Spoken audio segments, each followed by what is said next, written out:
Hello and welcome to our live session for Module 2, Tirante el Blanco, of UFM's online course, Discover Don Quixote de la Mancha. It's a MOOC. It's a massive open online course using the latest technology, the latest video equipment, this thing called the internet, and all kinds of other technology. We are coming to you live from the New Media Studios at the University of Francisco Marroquín in Guatemala. Our guest host is Javier Parellada. He's a graduate of the University of Francisco Marroquín, and he will be asking the questions and making sure that I answer them adequately. Guest host, I like that. Guest host. Thank you for having me. And let's see, this is how the dynamics will be. First, I will review the readings, the basic content, the themes of the readings for the second module, which covered chapters 15 through chapter 28 of part 1 of the 1605 novel. And then we will cut straight to your live questions or comments. If you just have comments, that's fine. We can read those and we will react to them. Also, we want to remind everybody to subscribe to our YouTube channel, to also enroll in the course. We have part 2 coming out in a few weeks. You simply go to donquijote.ufm.edu. It's very intuitive. If you went to high school or college, you should be able to do it. If you know anything about the web, you fill out some little forms, some windows. You will receive email prompts regarding the readings. It's very straightforward. It's a lot of fun. Please remember to participate in the online discussion forums. Please do the readings. Please tune in for all of our live sessions and enjoy the course. We are very excited about part 2. It is radically different than from part 1. Just as exciting, if not more exciting. There is more sex, more violence, more mystery, more suffering, more joy. It's all better, all around, part 2. Just like the 1615 novel, which is much better than the 1605 novel. So with that, I will begin by reviewing some of the topics of Module 1, Module 2, unless you had something you wanted to say. I think we should start with a quick review of the chapter and then, of the section I mean. Okay. And then go into the questions. Okay, here we go. Module 2 starts with chapter 15. Don Quixote and Rocinante have an adventure with the Yanguesans, who are basically horse herders. Rocinante attempts to make love to one of the mares. She rejects him. They all reject him. Rocinante and Don Quixote both end up milled, defeated, thrashed, if you will.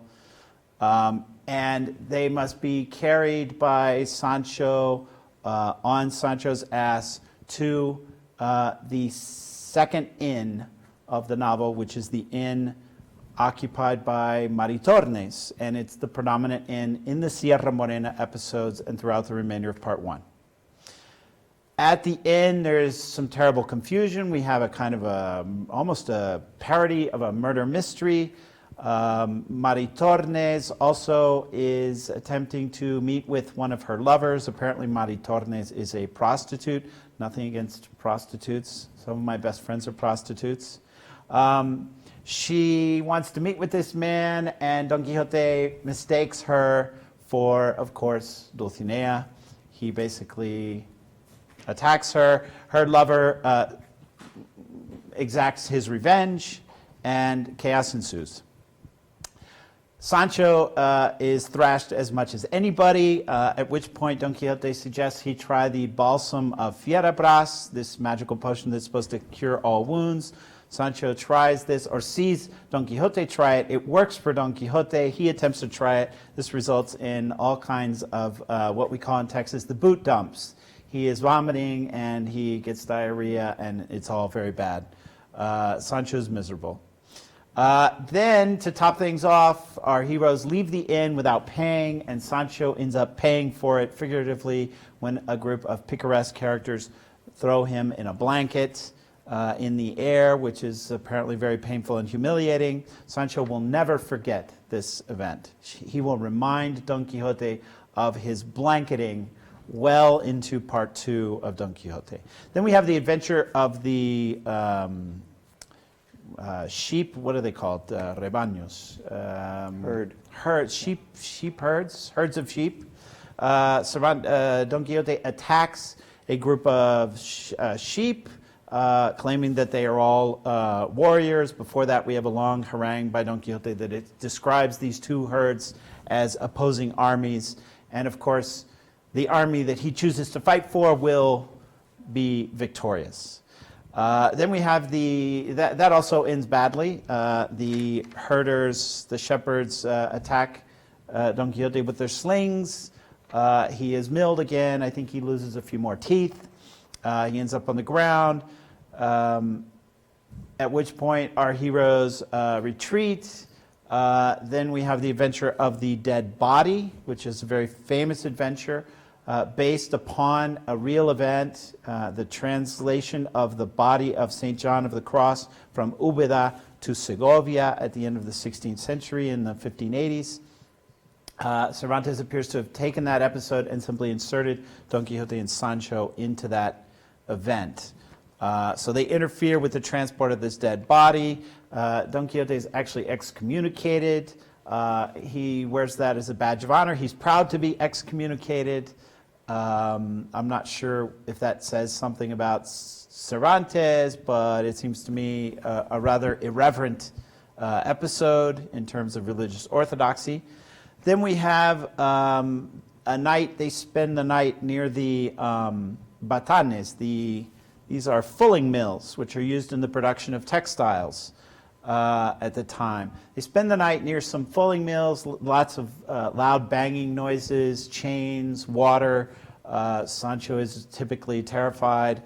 Don Quixote threatens to go off on this adventure. Sancho maintains his attention. He ties Rocinante's feet together. He also tells him the famous story of Torralba, which is a hilarious story about a peasant who falls in love with a peasant woman.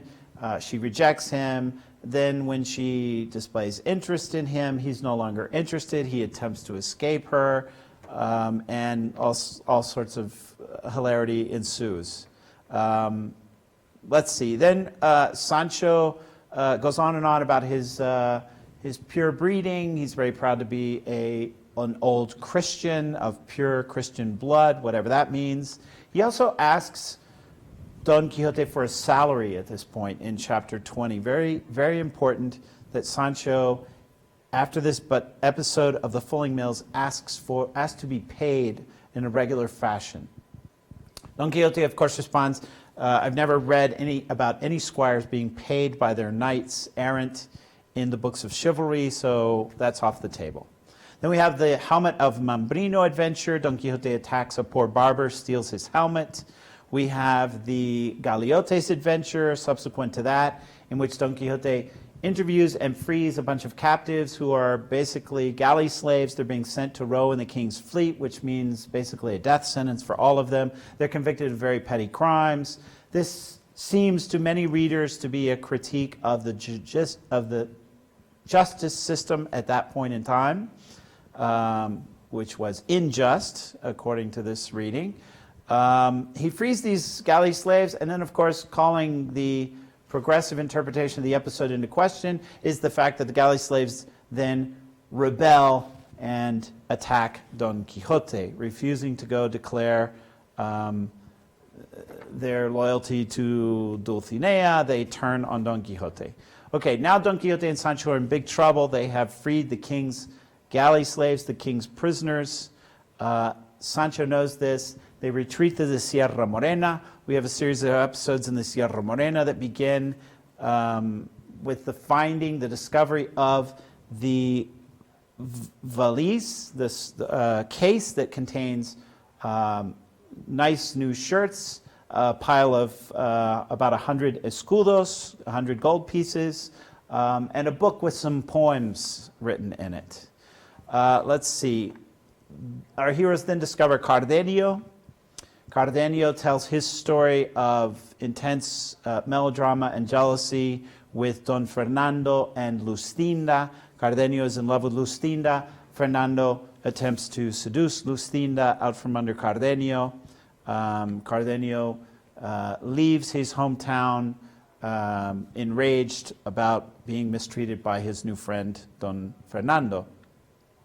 Then we have the penitence. By the way, Cardenio tells Don Quixote and everyone else that they should not interrupt him.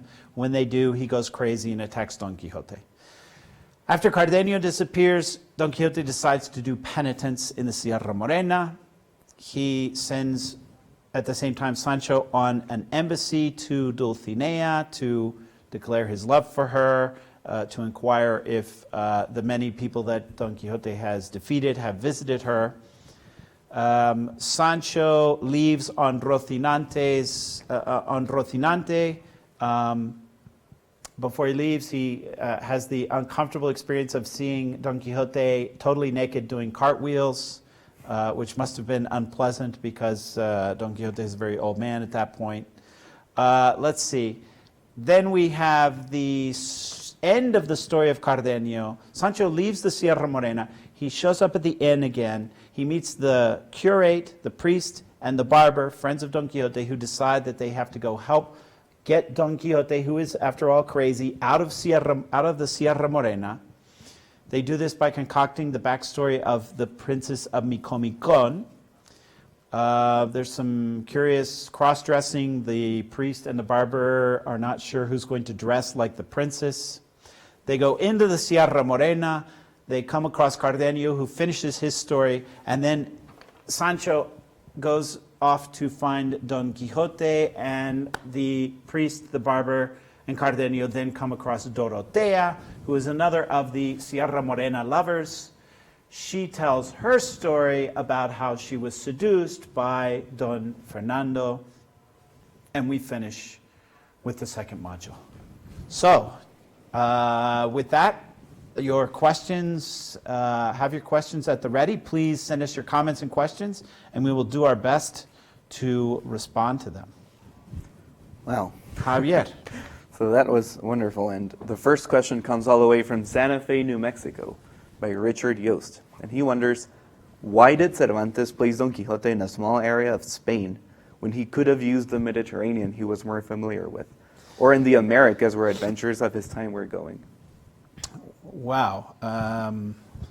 So why in a small area of Spain? That's a very interesting question. For starters, I would object somewhat to the premise. The story of the captive's tale does take place on the high Mediterranean seas. It does take place in places like Lepanto in Greece, in the Low Countries, in Italy, and in Northern Africa, in Algiers. But why Don Quixote? That's an interpolated novel at the end of the third module, at the end of part one. But why would he situate the novel itself in that region? I guess there's a number of ways to answer that question. I would say that it suits the purposes of realism. If you're going to write a social satire, you probably should locate your novel in the heart of the society that you are attempting to satire. So in terms of his objective of criticizing the Spanish Empire, criticizing the courtly corruption of Spain and the Habsburg monarchs, having this take place in central Spain makes sense. But then I guess that begs the question, why wouldn't he locate more of the events in Madrid, for example? I guess we're focusing on the Hidalgo class. These people couldn't necessarily afford to live in cities. They tended to be out in the countryside. This was a caste created by the Catholic kings in order to protect the frontier against Moorish incursions. So it makes sense that Don Quixote, being who he is, would be out in the countryside. Wow, that's a really difficult question. As far as the New World goes, Cervantes asked to go to the New World, but he never went himself. So my sense is that many times, not always, but most of the time, Cervantes likes to write about what he himself knew. And this area he knew very well. He worked there. He was a tax collector. He grew up in this area outside of Madrid, in Alicante, in towns in and around this area. He traveled between Seville and Madrid. So this was a region with which he was familiar. That's a really tough question. I'm not sure if that's a complete answer, but I think I'm done. Good. Then let's go to the next one. Okay. There's an argument that nowadays video games make children violent or even crazy. Yes, this is true. They do. Well, Rafael Jimenez from Minnesota wonders if you think that Don Quixote's madness for chivalry books is somewhat related to this argument. I think that's a very excellent way of imagining what Cervantes is proposing in his novel. This debate about whether or not movies from Hollywood, or violent TV series, or video games actually affect one's character and make one crazy is exactly the same debate that the humanists were having in the 16th century, whether or not reading this fairly violent and hyper-sexualized genre of literature, the novels of chivalry, was healthy. And many humanists, such as Erasmus, such as Juan Luis Vives, thought of that literature as inappropriate and dangerous to the consumer. So that's a beautiful way of formulating what is going on in this critique of chivalric fiction. It's very similar to this anxiety that parents and politicians and religious leaders have with respect to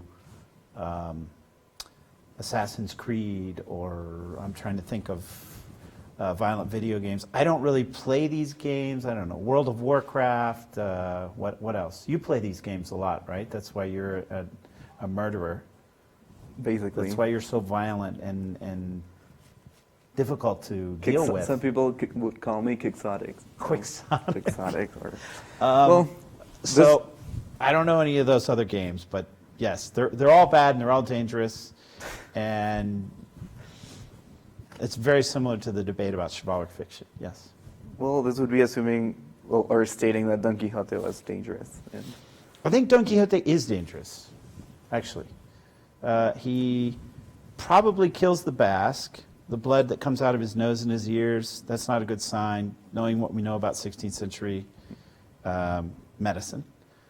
He attacks a number of people for reasons that are very difficult to discern. He frees, we just spoke about the galley slaves episode, he frees a bunch of men who are, in theory, criminals without much ado. I meant the novel. Oh, the novel itself could also be dangerous. Could also result in disillusionment about one's king and country. So, yeah, okay. Our latter question relates to this one by Yasmin Monterroso from Guatemala. Okay. And she's wondering if this, if there is a psychological diagnosis for what Don Quixote has. What is... She calls it this particular type of insanity. Gosh, I don't know. He's deluded, right? I'm not a psychologist or a psychiatrist, so maybe somebody out there who has more professional training would have a better answer. But from what I know of Freudian psychology, Don Quixote is definitely neurotic. This is terminology I prefer because I read a bunch of Freud when I was in graduate school. Don Quixote is definitely neurotic. He's acting in a way that is not necessarily coherent. He seems crazy, he's acting crazy, but he's not necessarily harmful to other people. And when he is, then we might want to call him psychotic. When he attacks the barber and beats him up and takes his basin, when he basically kills the Basque in the encounter at the end of chapter 8, We could say that Don Quixote is neurotic with certain psychotic episodes in which he's harmful to others and himself. Diagnosis. I'm not sure whether I would give him lithium, a lobotomy. What are some other drugs that people use these days? D, all of the above. What's the most famous one? What do you give kids who are hyperactive? What do you give young boys these days? I don't know. Attention. Attention and love. Don Quixote just needs love and attention. Well, I don't know. There's drugs that in the United States, if your child displays any sort of problem, he's going to be on a drug. I don't know what one would prescribe for Don Quixote. Maybe less novels of chivalry, less reading, maybe some exercise. Maybe he should work more. those video games. Fewer video games. Right. Moving away from the psychological theme, or maybe not, Jose Lopez has a question, and he says, regarding the value of coins, does Don Quixote refer to the economy when he says that he prefers reales, because silver has more value than bronze? Yes. I'm not sure what this has to do with psychology, but Cervantes is clearly concerned with the monetary policy of the era, the different denominations of coin, everything from ducats to a whole range of different coins used in Algiers, throughout the Mediterranean, within Spain proper, reales, maravedís in the form of cuartos or cuartillos, the smaller denomination coins, escudos were the gold coins produced in the Spanish Empire. All of these coins are in play and they are exchanged at different times. There's even a kind of coin called the escudo de oro en oro, which was even a more valued, more precious coin with a higher gold content. All of these coins, their value depended on their metallic content and the relative demand for each of the coins by the public. When Cervantes refers to those copper coins, not bronze, but copper, along the same lines of thinking a cheaper metal, he is inevitably referring to the Habsburg policy of inflating the monetary supply, that is, producing more copper coins and taking out the silver content of those small denominated coins. That was the policy of the Habsburgs beginning under Philip II and really reaching an industrial level under Philip III. So what was the exact question? Why, is he referring to the economy when Yes. he prefers reales? Yes, he's referring to the economy. More specifically, he's referring to monetary policy and the destructive effects that inflationary monetary policy have on the economy generally, right? They distort the prices of things. They cause merchants and consumers to withdraw from the marketplace when you start playing with monetary values. People lose track of what things are worth. They start to hoard. They become conservative. They become nervous, and they withdraw, and they may not make investments. They may not make purchases that they would do under normal conditions. And just to see if I got it clear, reales are the silver coins. Reales are the silver coins. The escudos are the gold coins. The cuartos or the cuartillos are the monedas de vellón, the billion coins, which are made of copper.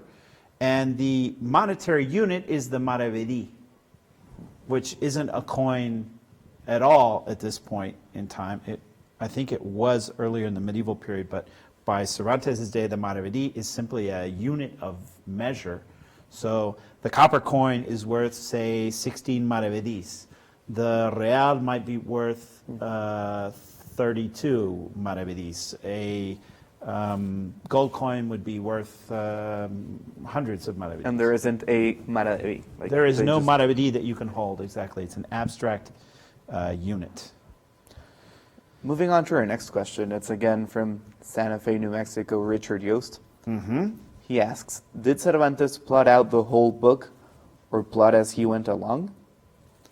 Seems at this point he was seeing a limitation of Don Quixote to carry the plot, so he takes the book in other directions. I think that's a very accurate observation. It looks like through chapter 8, Cervantes had in mind something more along the lines of an exemplary novel. If you look at Cervantes' collection of novelas ejemplares, or exemplary novels, you will find a series of shorter texts, what we might call novelas in English.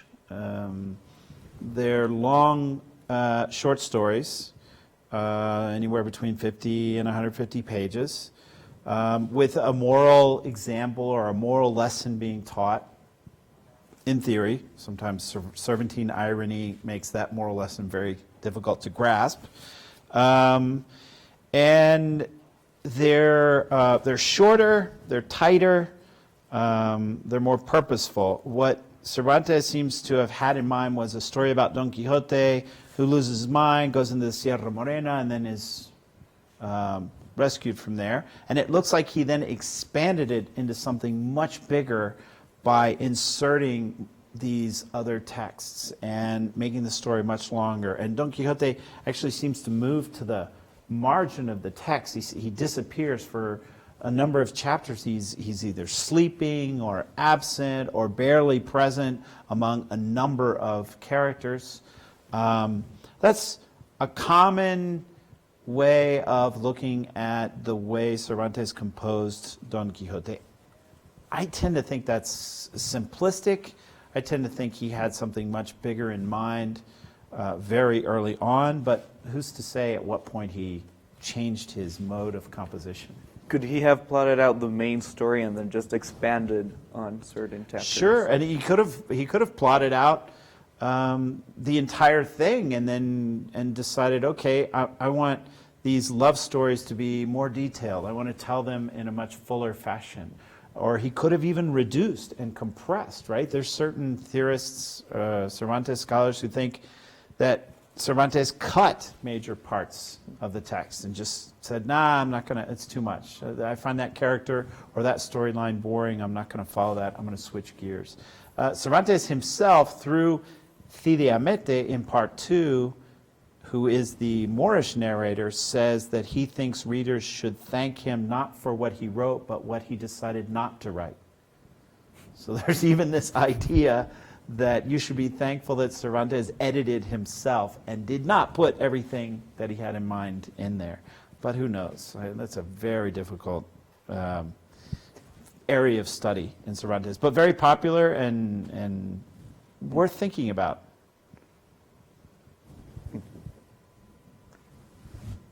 Well, good question, Mr. Yost, Richard Yost.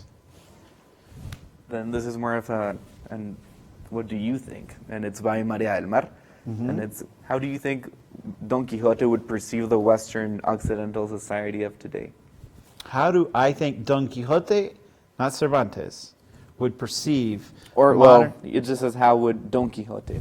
So, okay, so how would the however you character... wish to approach this question. I am being asked to hypothesize about how a fictional character would view that's Western great. culture today.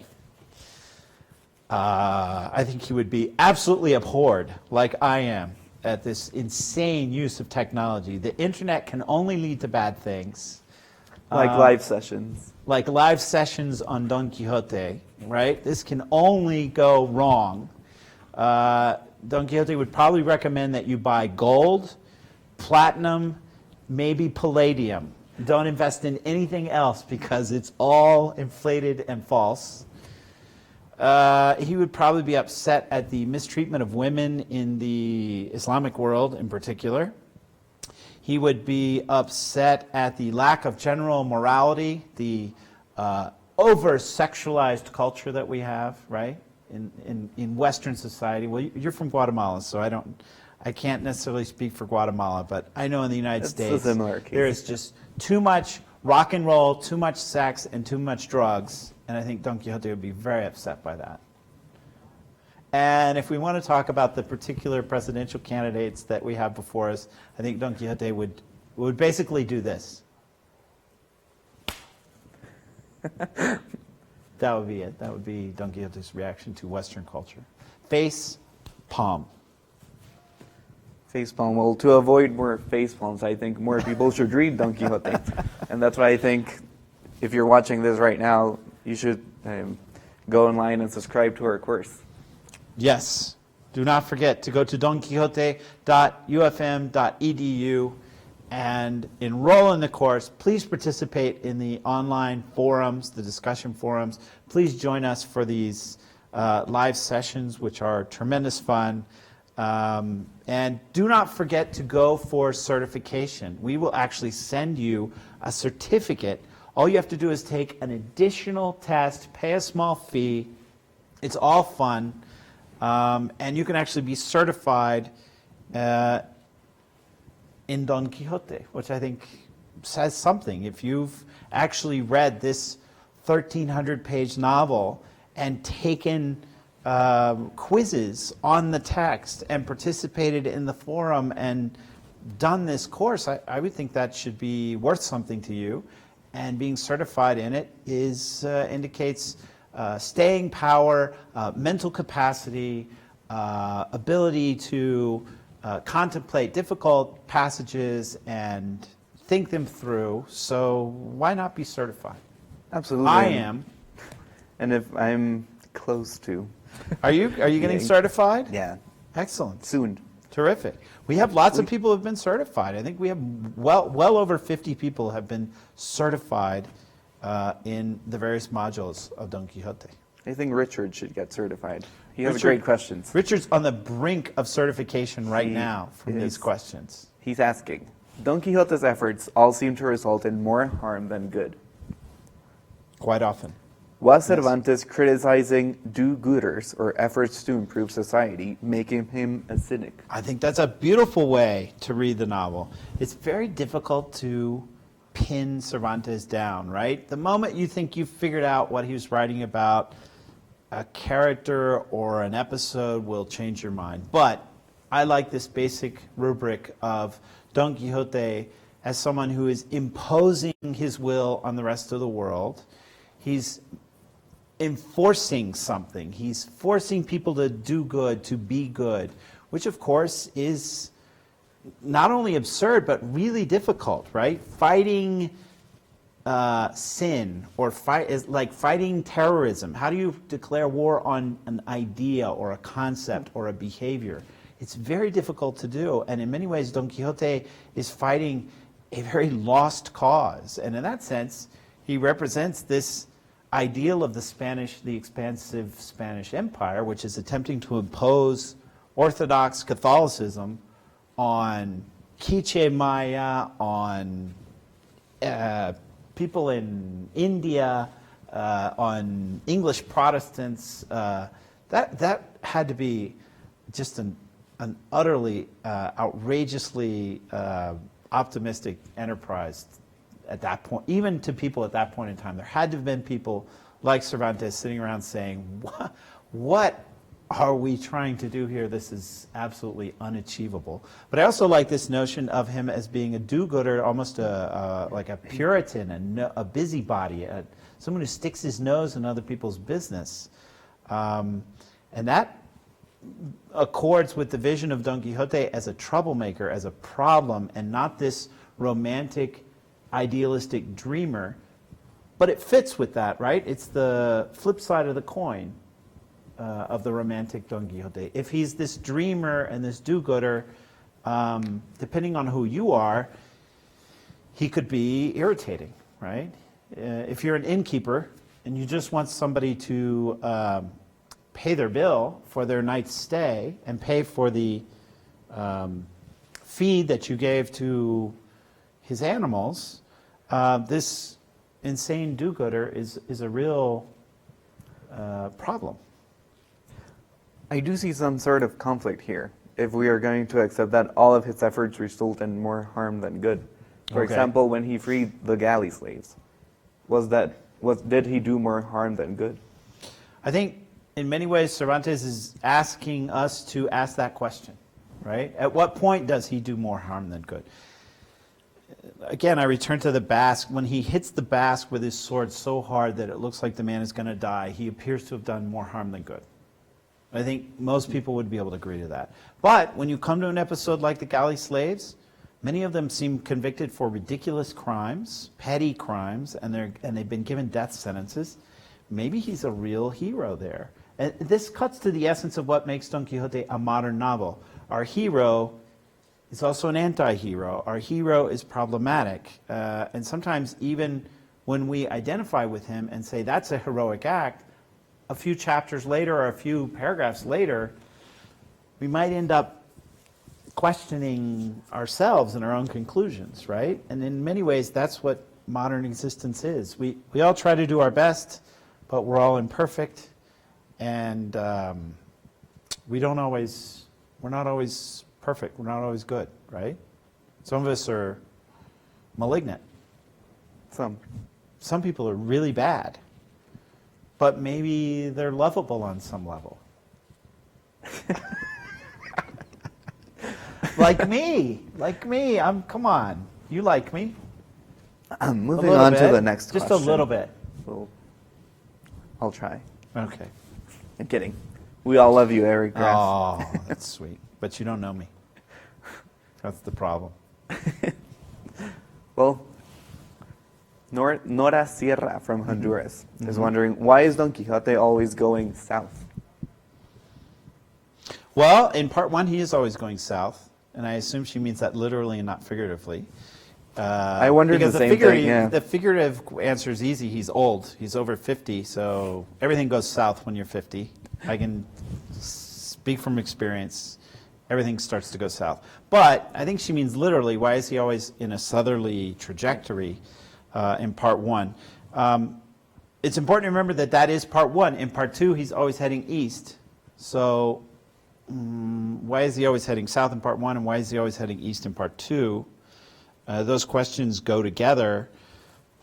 I think it's a great question. My attempt at an answer would be to say that Cervantes has in mind some sort of satire, critique, reaction to the Reconquest, which has almost ended, right? It officially, I guess, ended in 1492 with the reconquest of the Kingdom of Granada. The Catholic kings, Isabel and Ferdinand, expelled the Jews, mandated conversion, and this whole, not just medieval, but modern history of Spanish nationalism, aggressivity towards the South, this urge to purify Spain, to remove the Jews and the Moors. And that southerly trajectory is the way that process occurred, right? Geographically, it began in the north in the Asturias region and ended in Granada. So that trajectory to me seems to be asking us to compare the novel or read the novel perhaps as an allegory or a satire of that conflict between the north and south of Spain. It's an excellent question. I hope that goes some ways towards answering it. We have a comment by Daku in California. Speaking of U.S. presidential candidates. Okay, yes. This is going to get interesting. There's a video online of Bernie and Jane Sanders' home. Taking pride of place in their home is an antique statue of Don Quixote. Wow. Bernie Sanders has a statue of Don Quixote in his home. Yes. Wow. According to this comment. Wow. Well, I would video. love to talk about Don Quixote with Bernie Sanders. That's all I can say. I'm sure it would be a very interesting conversation. Wow. Wow. All I can say is wow. Well, our next question is from Minnesota, Rafael Jimenez. He's wondering, why is Sancho illustrated as a thin character and not as he's traditionally illustrated, as you can see here in our figurines? Right. I This guess. is the traditional sort of squat, fat peasant Sancho. He's not always that character. I guess we decided to illustrate him as a modern sidekick instead of this sort of traditionally, I don't know if that has to do with modern or not. No, I think that's wrong. we decided to draw Sancho as he is represented in the first ekphrastic, the first portrait that occurs of Sancho is at the beginning of chapter 9, when the Christian narrator says he has lost the manuscript, and then he tells us how he discovered it. And when he sees a pile of papers, on top of which is a drawing of Don Quixote and the Basque in combat, and Sancho in the foreground with his ass, holding his ass by the harness, and he's described as Sancho of the long legs, Sancho de las zancas largas. This is not a short, squat person. He might have a belly. Pantha indicates some sort of belly, and that's not necessarily a bad thing. Some of my best friends have bellies. I have a little bit of a belly. So to what degree is Sancho all belly, and to what degree does Sancho just have perhaps a carbohydrate problem? But he's definitely taller and has longer legs than this short, squat version would seem to represent. Then again, in other episodes, his eating habits are a major part of his character. He is described as obese, not obese, but fat. So what I think is great about Don Quixote, the novel generally, and Cervantes' art, is that the characters change quite often. Not just their attitudes and their personalities, but in many cases physically they are transformed and they change. So we did that as a challenge to the readers and as I guess a way of signaling that you should read carefully and don't always accept the stereotype of who Don Quixote is. Another example of that would be this image of Don Quixote with the helmet of Mambrino on his head, which is this barber's basin with that cutaway part. You will see that as the most iconic image of Don Quixote, and yet he only has that basin on his head for one chapter. And at the end of that chapter, that basin is destroyed. And this happens in chapter 21, 22, thereabouts.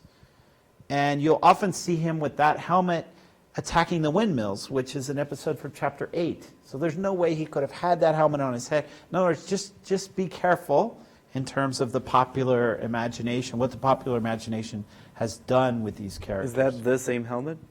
This would be more of a marion. This is something more along the lines of the helmet that he constructs for himself at the beginning of part 1. And that's So what he's wearing different helmets. He's wearing all kinds of different helmets. Sometimes he's not wearing any helmet. Sometimes this helmet is in Sancho's saddlebag. Is there any meaning to wearing a helmet? I think there is. I think that this helmet looks very much like a kind of a Christian halo. I think there's something about the possible saintliness of Don Quixote, particularly in that Galeotes episode, that episode of the galley slaves. That's when he has that helmet on his head, and that's when it is destroyed. If we think of the novel as in some way realistically challenging more mystical orthodox narratives from the past, hagiography, novels of chivalry, that helmet seems to play some sort of role in bringing characters and readers back down to earth, right? In challenging our metaphysical beliefs. That's a stretch. That would require a dissertation. Somebody could write an entire book just on the significance of that helmet, I'm sure. It has mystical powers from its occurrence in a medieval chivalric text. Medieval early modern chivalric text. The helmet of Mambrino exists, and yet it's a simple common daily object. It's a barber's basin. But we also know that beards are highly symbolic throughout the novel, so it's difficult to separate that barber's basin from the symbolism of beards, especially in part 2. The role of the barber as a surgeon, sort of pseudo-scientist, folkloric character. I think the helmets are symbolic throughout, and I think that barber's basin is very important. Interesting. I could go on, but I will spare you. Thank you. Talking about reading carefully, we have a question from a local, Jose Okay. Lopez from Guatemala. Okay. He's wondering, what is the meaning of the phrase, the reason of unreason, which has overtaken my reason? The reason of unreason which has overtaken my reason. This is a parody that Cervantes is performing of a man named, I think his last name was Silva, an author of the time, who wrote these very elaborate chivalric texts. And in many ways, Cervantes is simply mocking this hyperbolic, overly elaborate language that's just overly expressive. It's got too many adjectives. It becomes convoluted and works like a puzzle. So it's comedic, it's hilarious, it's ridiculous, it's absurd and meaningless. The reason of unreason which has overtaken my reason leaves you perplexed. What the hell is he talking about? On the other hand, the novel's all about reason and unreason, right? Don Quixote's crazy. He's behaving in an unreasonable fashion. Reason or discourse or logic are important antidotes or antithetical mental states to insanity. So paradoxically, that insane phrase also seems to cut to the very essence of the novel. The reason of unreason which has overtaken my reason. I can't remember the actual author of the song, but there's a song out there from maybe the last 10 years.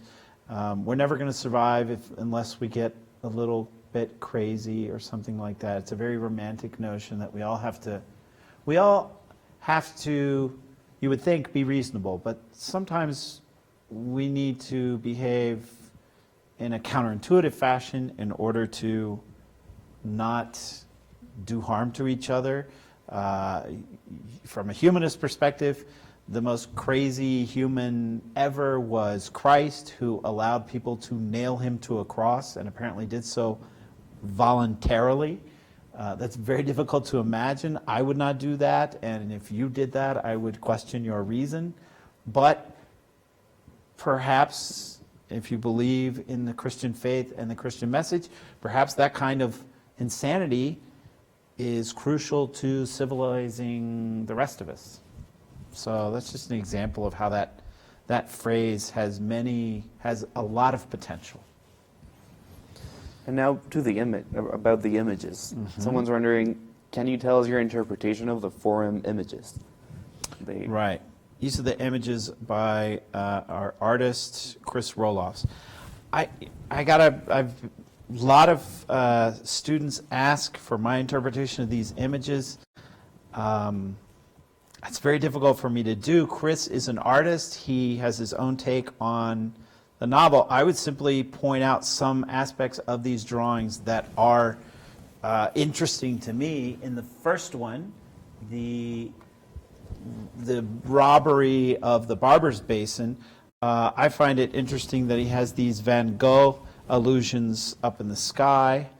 I also think it's interesting that those Van Gogh swirly doohickeys seem to come down Don Quixote's lance and involve him in those Van Gogh-like doohickeys. Van Gogh was pretty crazy. He cut his ear off for a prostitute. To my mind, Chris seems to be linking Don Quixote, a man who also lost his ear, to Van Gogh somehow. I don't know what to make of that. It's also interesting that Sancho is contemplating the ass of the barber. Sancho is complicit in this attack on the barber. We like to think of Sancho again as this comical, happy little peasant, but not always a great guy. And in this case, stealing the trappings, the saddle, the harness of the barber's ass because they are better than the ones he has. As far as the second drawing, which is of the Fulling Mills episode, this is the moment when Sancho performs number 2, as we would say in English in America, or as you say in Spanish, aguas mayores, major waters.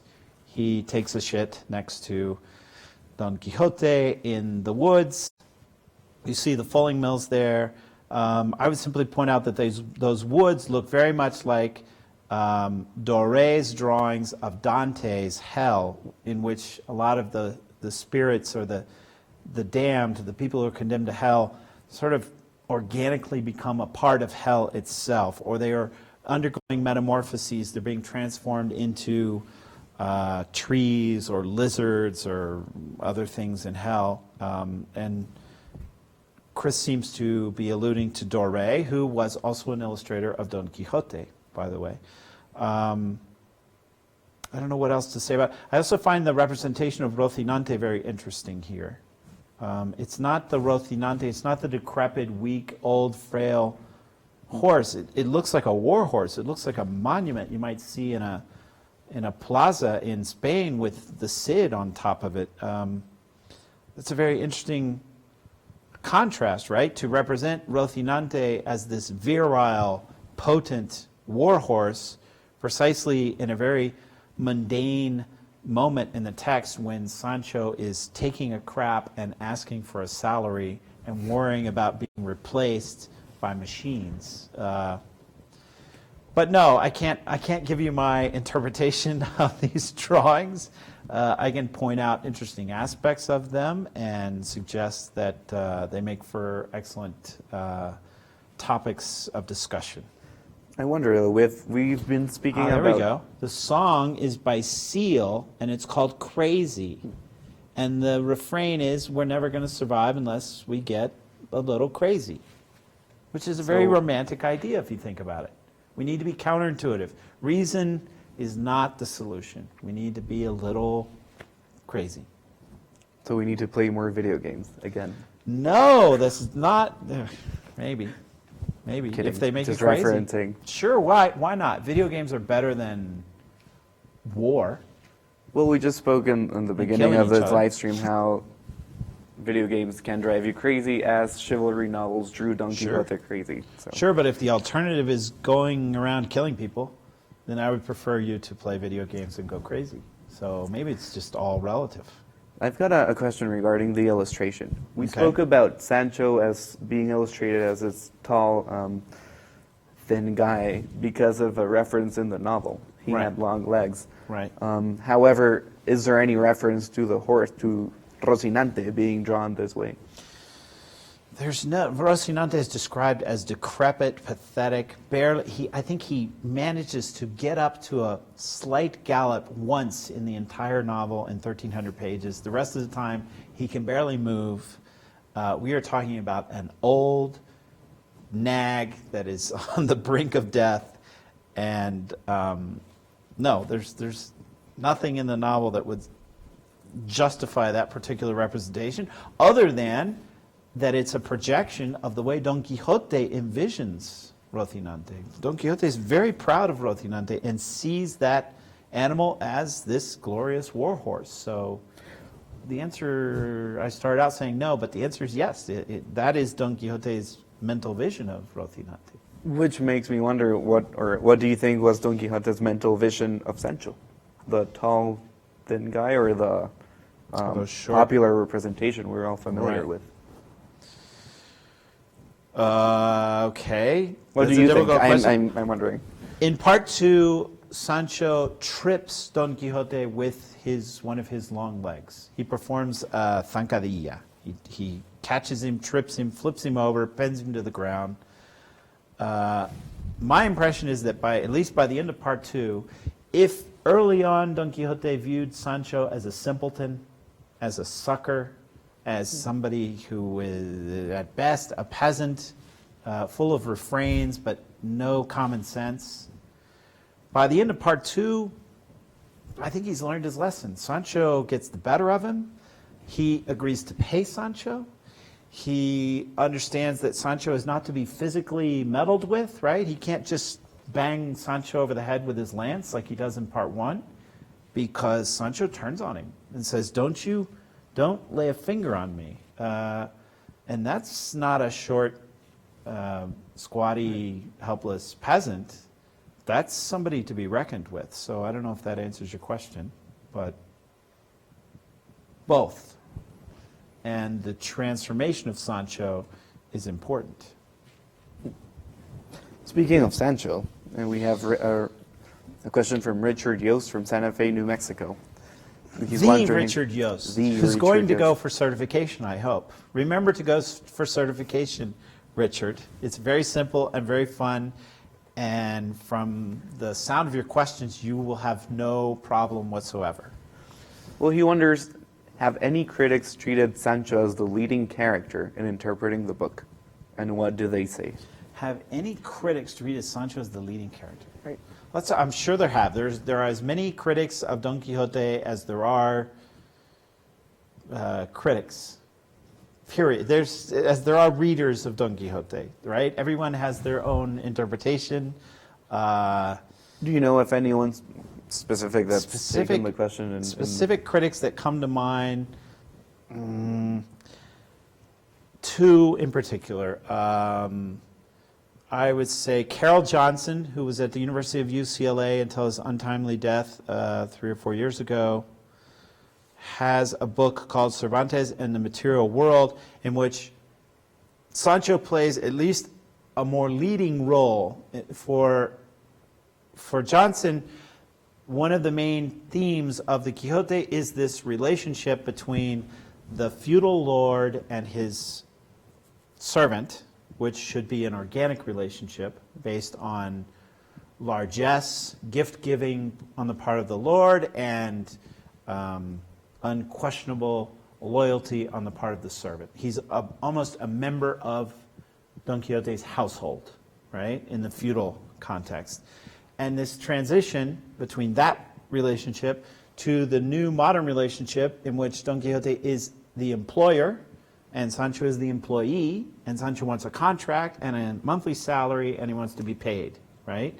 Those are two different, one is the bourgeois capitalist world of the early modern period, and the other is the medieval feudal world. And the novel portrays, represents for us the transition between those two social formations, as a Marxist might say. So for Johnson, Sancho's constant quest for a salary, his constant badgering of Don Quixote. When are you going to pay me? How much are you going to pay me? By the way, how much did squires make in these novels of chivalry back in the day? Were they paid monthly, weekly? Did they get paid was it barter? Did they get like clothes, or did they get coins, or what? That constant badgering of Don Quixote makes Sancho into this important modern character who's basically on a quest for some sort of employment stability. And that's a very modern idea, and that makes Sancho much more important than just a simple comedic sidekick, right? The other critic that I would consider would be Unamuno, who talks about the Sanchification of Don Quixote and the Quixotification, I don't know how to say that in English, of Sancho. In other words, Unamuno, if I have the right man in mind, if I'm remembering correctly, views the novel as this transition. In part one, Don Quixote is the dreamer, the idealist, the lover of chivalric fiction. Sancho's the mundane realist. In part 2, they switch places. Sancho becomes a more dreamy, idealistic character. He invents stories. He favors chivalric explanations, metaphysical. Merlin, what is Merlin? Magicians are interfering with their reality. He tends to produce the discourse that Don Quixote produced in part one. And Don Quixote becomes this earthly, defeated, grounded character. Again, that makes Sancho into a much more important character, somebody who assumes a leading role in part two that we don't generally get in the popular imagination. So I hope that answers your excellent question, Richard. For those of you who've just joined us tonight, we've been talking about why Don Quixote is placed in a small town in Spain. Basically, if he does more harm than good by being a do-gooder, if he's crazy, and whether there's an actual scientific description of what his condition is. And I think all these questions can now will now help us in our following question by Eduardo from Venezuela. Okay. Regarding Don Quixote, he's just wondering, who was Don Quixote? And he gives us two options. Was he a gentleman or was he a dreamer? Can you be a gentleman and a dreamer? I hope. Who is Don Quixote? I think that's an excellent question. That's a major question. Is Don Quixote a problem? Is he a model for our behavior? I tend to go against the grain. I tend to think the popular imagination likes to portray Don Quixote as this idealistic model, as a dreamer and a gentleman.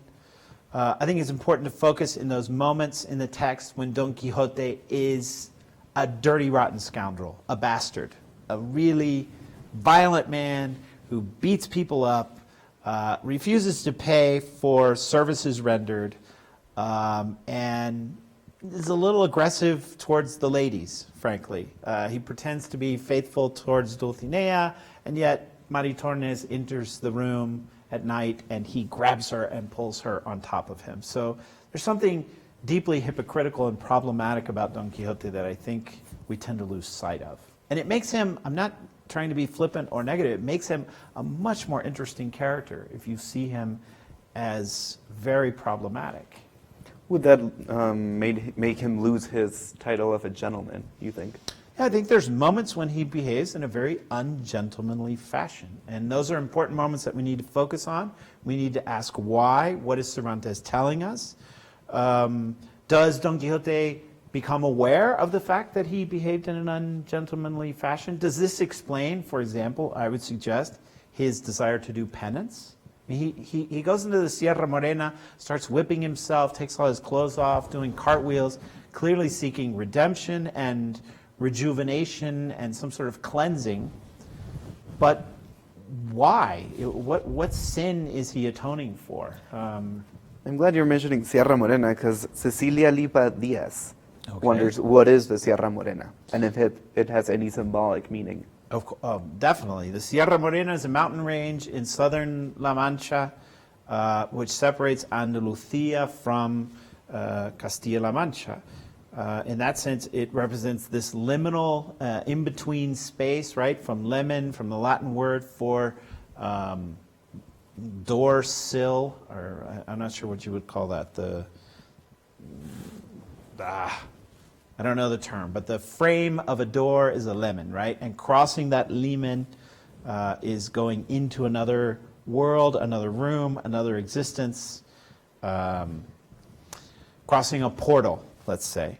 The Sierra Morena represents that space between the Andalusian South, traditionally Moorish, exotic, oriental, darker skin color, kinky, curly hair, and the more European, French, or German northern part of Spain, traditionally lighter skin color, less kinky hair, and Christian.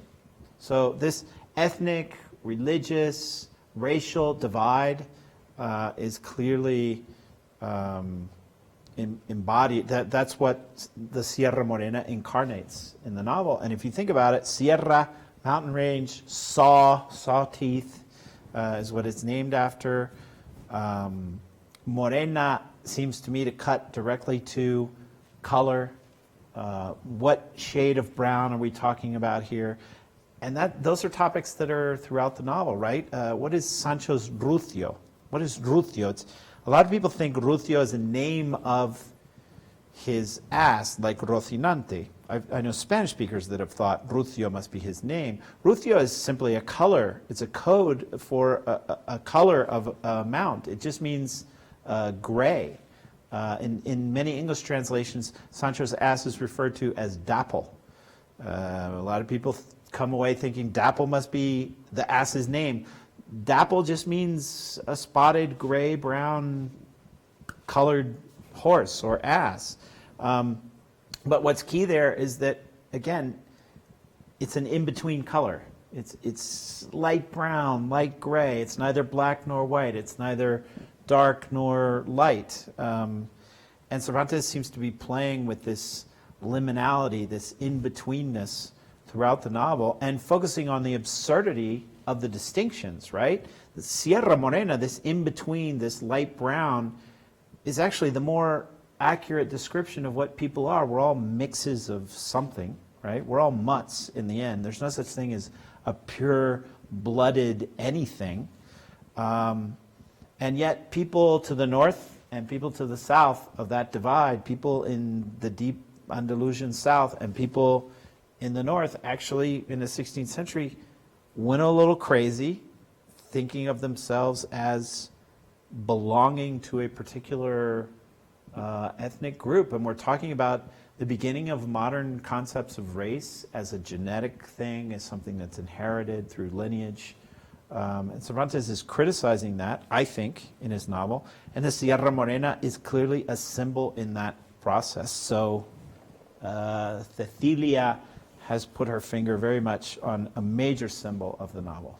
And clearly, a number of chapters occur in Sierra Morena, a number of key events, the discovery of the lost escudos, a number of lovers that are separated and reunited, the theft of Sancho's ass. Clearly important, so I'd be interested in what she thinks as well. I might have missed it, but I think it's worth restating it. Morena in Spanish means light brown, right? Moreno. I was just wondering You're if the that was native a speaker of Spanish, right? Well, yeah, I was just wondering if you were going that way as well. That's exactly where I'm going. This would be akin to saying the brown mountain chain in English. What is brown? Well, it's not black, it's not white, it's somewhere in between. It's this vague color that is a non-color, right? And never wear brown, by the way. You should never wear brown clothing, in my opinion. It's just, you should stick to bright colors. Remember to enroll in part 2 of our MOOC, Discover Don Quixote de la Mancha, by simply going to donquijote.ufm.edu. And I think with donquijote.ufm.edu. You can spell Don Quixote with a J or an X. with a J, ideally. For this You could do site. it either way. It'll take you to the same site. Oh. This is modern technology. That's if you cool. go to Google and type that in, or type that into your, what do you call the window where you type in the address? The URL yeah. space thing? So it's not If too you much type technology. it in there with an It's- X or a J, it will automatically take you to our landing page, no matter what. That is It's amazing. fantastic. Yeah. And with that, we're done for tonight.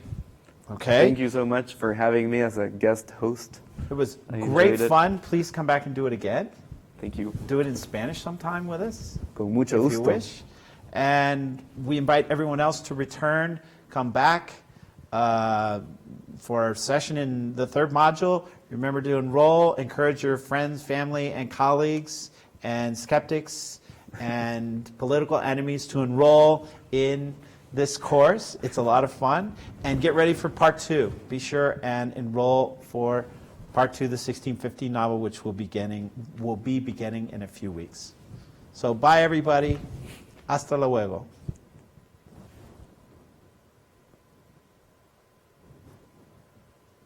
Mm-hmm.